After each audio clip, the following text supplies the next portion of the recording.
Tonight, I can report to the American people and to the world that the United States has conducted an operation that killed Osama bin Laden, the leader of Al-Qaeda, and a terrorist who's responsible for the murder of thousands of innocent men, women, and children.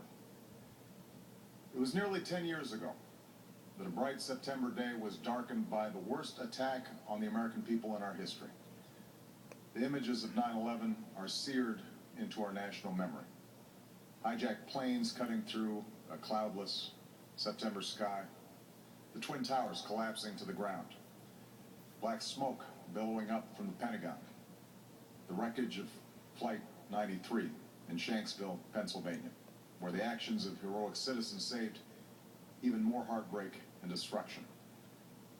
And yet we know that the worst images are those that were unseen to the world. The empty seat at the dinner table, children who were forced to grow up without their mother or their father, parents who would never know the feeling of their child's embrace, nearly 3,000 citizens taken from us, leaving a gaping hole in our hearts. On September 11th, 2001, in our time of grief, the American people came together. We offered our neighbors a hand, and we offered the wounded our blood. We reaffirmed our ties to each other and our love of community and country. On that day, no matter where we came from, what God we prayed to, or what race or ethnicity we were united as one American family. We were also united in our resolve to protect our nation and to bring those who committed this vicious attack to justice. We quickly learned that the 9/11 attacks were carried out by Al-Qaeda, an organization headed by Osama bin Laden, which had openly declared war on the United States and was committed to killing innocents in our country and around the globe. And so we went to war against Al-Qaeda to protect our citizens, our friends, and our allies. Over the last 10 years, thanks to the tireless and heroic work of our military and our counterterrorism professionals, we've made great strides in that effort. We've disrupted terrorist attacks and strengthened our homeland defense. In Afghanistan, we removed the Taliban government, which had given bin Laden and Al-Qaeda safe haven and support. And around the globe, we worked with our friends and allies to capture or kill scores of Al-Qaeda terrorists, including several who were a part of the 9/11 plot. Yet, Osama bin Laden avoided capture and escaped across the Afghan border into Pakistan. Meanwhile, Al-Qaeda continued to operate from along that border and operate through its affiliates across the world. And so shortly after taking office, I directed Leon Panetta, the director of the CIA, to make the killing or capture of bin Laden the top priority of our war against Al-Qaeda, even as we continued our broader efforts to disrupt, dismantle, and defeat his network. Then, last August, after years of painstaking work by our intelligence community, I was briefed on a possible lead to bin Laden. It was far from certain, and it took many months to run this thread to ground. I met repeatedly with my national security team as we developed more information about the possibility that we had located bin Laden hiding within a compound deep inside Pakistan. And finally, last week, I determined that we had enough intelligence to take action and authorized an operation to get Osama bin Laden and bring him to justice. Today, at my direction, the United States launched a targeted operation against that compound in Abbottabad, Pakistan. A small team of Americans carried out the operation with extraordinary courage and capability. No Americans were harmed. They took care to avoid civilian casualties. After a firefight, they killed Osama bin Laden and took custody of his body. For over 2 decades, bin Laden has been Al-Qaeda's leader and symbol, and has continued to plot attacks against our country and our friends and allies.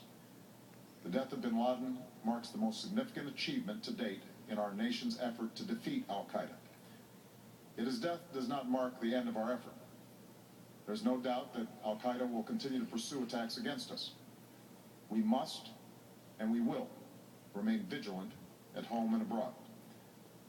As we do, we must also reaffirm that the United States is not and never will be at war with Islam. I've made clear, just as President Bush did shortly after 9/11, that our war is not against Islam. Bin Laden was not a Muslim leader. He was a mass murderer of Muslims. Indeed, Al-Qaeda has slaughtered scores of Muslims in many countries, including our own. So his demise should be welcomed by all who believe in peace and human dignity. Over the years, I've repeatedly made clear that we would take action within Pakistan if we knew where bin Laden was. That is what we've done. But it's important to note that our counterterrorism cooperation with Pakistan helped lead us to bin Laden and the compound where he was hiding. Indeed, bin Laden had declared war against Pakistan as well and ordered attacks against the Pakistani people. Tonight, I called President Zardari, and my team has also spoken with their Pakistani counterparts. They agree that this is a good and historic day for both of our nations.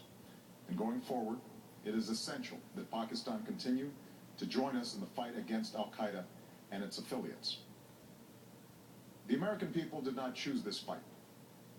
It came to our shores and started with the senseless slaughter of our citizens. After nearly 10 years of service, struggle, and sacrifice, we know well the costs of war. These efforts weigh on me every time I, as Commander-in-Chief, have to sign a letter to a family that has lost a loved one, or look into the eyes of a service member who's been gravely wounded. So Americans understand the costs of war. Yet, as a country, we will never tolerate our security being threatened, nor stand idly by when our people have been killed. We will be relentless in defense of our citizens and our friends and allies. We will be true to the values that make us who we are. And on nights like this one, we can say to those families who have lost loved ones to Al-Qaeda's terror, justice has been done. Tonight, we give thanks to the countless intelligence and counterterrorism professionals who've worked tirelessly to achieve this outcome. The American people do not see their work, nor know their names, but tonight they feel the satisfaction of their work and the result of their pursuit of justice. We give thanks for the men who carried out this operation, for they exemplify the professionalism, patriotism, and unparalleled courage of those who serve our country. And they are part of a generation that has borne the heaviest share of the burden since that September day. Finally, let me say to the families who lost loved ones on 9/11 that we have never forgotten your loss, nor wavered in our commitment to see that we do whatever it takes to prevent another attack on our shores. And tonight, let us think back to the sense of unity that prevailed on 9/11. I know that it has at times frayed. Yet today's achievement is a testament to the greatness of our country and the determination of the American people. The cause of securing our country is not complete, but tonight we are once again reminded that America can do whatever we set our mind to. That is the story of our history. Whether it's the pursuit of prosperity for our people, or the struggle for equality for all our citizens, our commitment to stand up for our values abroad, and our sacrifices to make the world a safer place. Let us remember that we can do these things not just because of wealth or power, but because of who we are. One nation, under God, indivisible, with liberty and justice for all. Thank you. May God bless you. And may God bless the United States of America. President Obama at the White House with the historic announcement that Usama bin Laden has been killed by U.S.